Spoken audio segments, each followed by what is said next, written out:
Madagascar, il y a Zaina Posa ko Sala Makambouasika, il y a Kokamu Isabato. Position à Zaina Ngo, et Zaï Malam. Babi Niger, ko Tikelae, toi Kozalenge Boni, pour Madagascar, à Beta 8e de finale, et Zali Penza, Posa, il y a Madagascar. Côté Burundi, Guinée, Kunape, moi, Elikia, Zali côté. Il y a qui poani balé batala nanu soki nani ako le kanako longa to akotie la Madagascar bakal ndiye ngana ba match on so balé ekobetama nzela moko nazainga mokote natanga elija kombo nazaina mwana mboka John Mukadi mbote nayo mbote Elise mbote na baninga nyonso bazali kolanda biso John Zamalam Zamalam. Oh, mais pour vous là, pourquoi vous riez? Au contraire, vous devez applaudir. John Mukadi a fourni beaucoup d'efforts. Mais c'est ça, il faut applaudir. Voilà, John Mukadi. Madagascar, Nigeria, Burundi, Guinée, eh ben, ça donne déjà du choc dans les airs. Oui, ça sent la saveur. Lorsqu'on voit par exemple le Madagascar jouer contre les premiers du groupe, vraiment ça laisse à désirer. On pense déjà que non, le Madagascar doit faire l'exploit parce que le Nigeria ne va pas se laisser faire battre, même s'ils vont changer l'équipe, même s'ils sont déjà plutôt qualifiés, ils ne vont pas essayer de laisser la place à l'équipe malgache et se développer de n'importe quelle façon. Ils vont essayer de pouvoir garder quand même leur bonne position, garder leur statut de meilleure équipe du groupe et peut-être obtenir un point ou 3 points pour garder la tête du groupe. Et donc le Madagascar de son côté, il va essayer de faire quand même mouche pour arracher une qualification. Ils ont déjà 4 points. Je pense qu'ils sont à l'abri donc déjà parce que les meilleurs 3e seront pris. Et donc je pense que même s'ils ne sont pas encore qualifiés, ils pensent déjà que non, nous serons pris. Mais il faut se rassurer. Il faut avoir toutes les assurances que non, on est qualifié parce que là, de l'autre côté, les Burundi et la Guinée vont jouer. Il y a plus de un match nul, Madagascar, Nigeria serait déjà une bonne affaire oui, pour les Malgaches. Ça sera déjà une bonne affaire pour eux parce qu'ils seront ipso facto 2e. Il n'y aura plus de calcul à faire pour eux. Donc, la Guinée et les Burundi, quels que soient les résultats du match, l'équipe qui va gagner sera toujours derrière. Et donc, je pense que ce sont les Malgaches qui sont beaucoup plus menacés dans ces groupes. Et l'autre groupe, donc plutôt dans ces groupes, oui, l'autre match, les Burundi et la Guinée, c'est les gagnants qui va peut-être espérer la 3e place. Merci beaucoup. Mais déjà là, il y a une équipe qui est déjà out dans le groupe B. L'équipe out, je vois les Burundi avec 0 points. Mais je me pose encore la question de savoir, est-ce que s'ils gagnent le match contre l'équipe de la Guinée, ils auront 3 points. Alors, comme la RDC, on risque d'avoir 3 points, on va être pris comme meilleur perdant. Parce que je vois le Madagascar 4 points, le Nigeria 6 points. Si on a 3, on est déjà meilleur on a déjà 3e. On risque d'être classé parmi les meilleurs perdants et on va les comme il faut attendre maintenant jusqu'à mardi 22h pour savoir qui est le meilleur 3e. Sinon dans le groupe A, le groupe de la RDC, ce sera à 20h. Il y a Égypte, Ouganda, Zimbabwe, RDC. Une rencontre qui va se jouer au stade du 30 juin. Nous sommes le 30 juin. Le 30 juin la RDC a dit, à cause de cette date, on va gagner. À cause de cette date, le match se joue au stade du 30 juin. Et à cause de cette date, il faut à tout prix arracher. Mais avec combien de... À tout prix, on a arraché l'indépendance des 30 juin. À tout prix, il faut arracher aussi la victoire. Et donc, je pense que c'est... Je ne sais pas qu'est-ce qu'il y a eu avant pour que les organisateurs de la CAN... C'est John qui parle, les amis. C'est John qui est en train de parler. Je me pose la question si les organisateurs de la CAN avaient peut-être estimé ou ils savaient déjà en tête que non, la RDC, c'est le 30 juin, c'est une date historique du pays. Il faut les placer dans tel stade. Je ne sais pas aussi si c'est une mauvaise, plutôt une bonne coïncidence qui est arrivée. Mais par rapport à ça, je pense que c'est un match qui reste à tout prix. Donc, moi, je me réserve surtout à beaucoup de commentaires. Merci de la John façon Mukadi. dont les Ibambouins jouent. On va devoir développer tout cela tout à l'heure. Mais sinon, nous ne sommes pas seuls. Vous savez que la Société nationale d'électricité et la SNEL nous accompagnent durant cette 32e Coupe d'Afrique des Nations Égypte 2019. Merci en tout cas à la SNEL. Là, c'est le tableau. Nigeria 6, Madagascar 4. Donc, très bientôt, on saura comment ça va se passer. Comme je l'ai dit, nous ne sommes pas seuls, PM Consulting est avec nous sur ce plateau, Sarah, et une fois de plus avec nous, Yvette de même avec nous. Eh bien, jolie dame de PM Consulting, je vous salue. Salut. Vous allez bien? Très bien, merci. Allez, Sarah, Oui. du côté de PM Consulting, comment est-ce que les choses évoluent? Oui, nous évoluons très bien. Comme je l'ai dit la fois passée, sur le marché, nous avons mis notre offre notre offre dans laquelle nous sommes en collaboration avec Beniternich. Alors, cette offre consiste à quoi? En fait, cette offre consiste à accompagner tous les nouveaux diplômés, les étudiants qui désirent réaliser leur rêve d'études dans des pays étrangers. Nous les aidons, voilà, je disais. Vas-y, tu peux continuer, c'est bon. Voilà, je disais que sur le marché, nous avons mis l'offre dans laquelle où nous accompagnons plutôt les étudiants, les nouveaux diplômés à la réalisation de leurs rêves pour continuer les études dans des pays étrangers. Voilà, c'est ça. Là, c'est du côté de Beniternich. Voilà. Beniternich, donc que ce soit les étudiants et même les diplômés, les médecins. Bien sûr, avec les médecins, nous les aidons à avoir des papiers, des documents qui leur permettent d'exercer leur profession dans les pays étrangers. Voilà.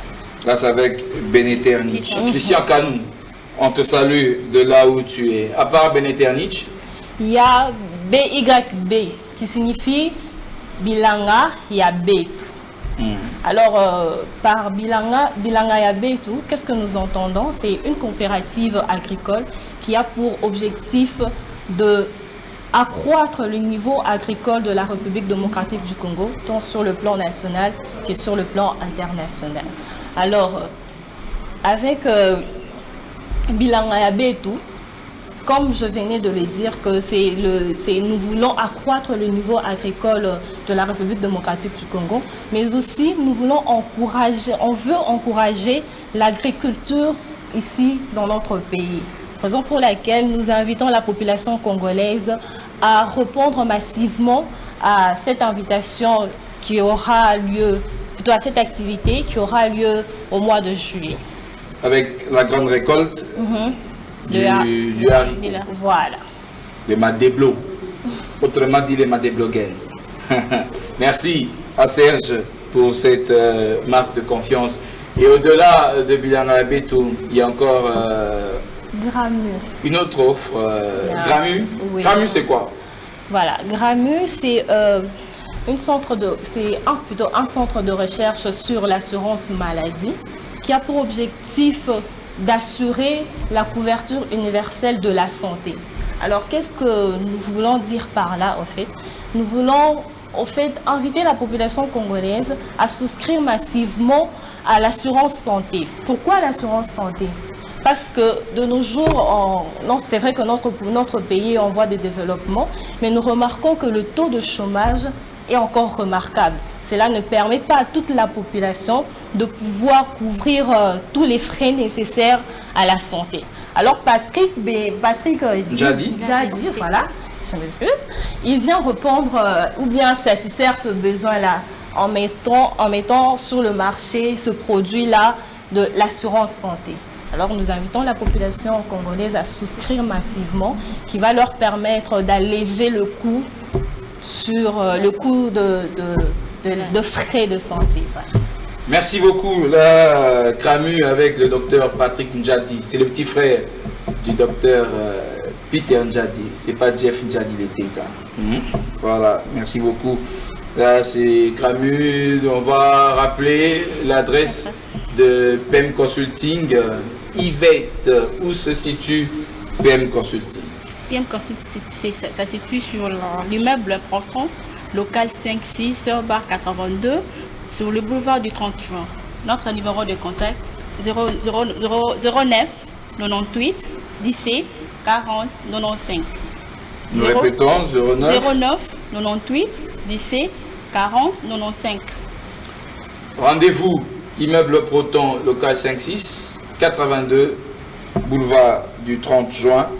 Là, vous aurez toutes les précisions avec PM Consulting. Nous saluons Andy Diatezouloa.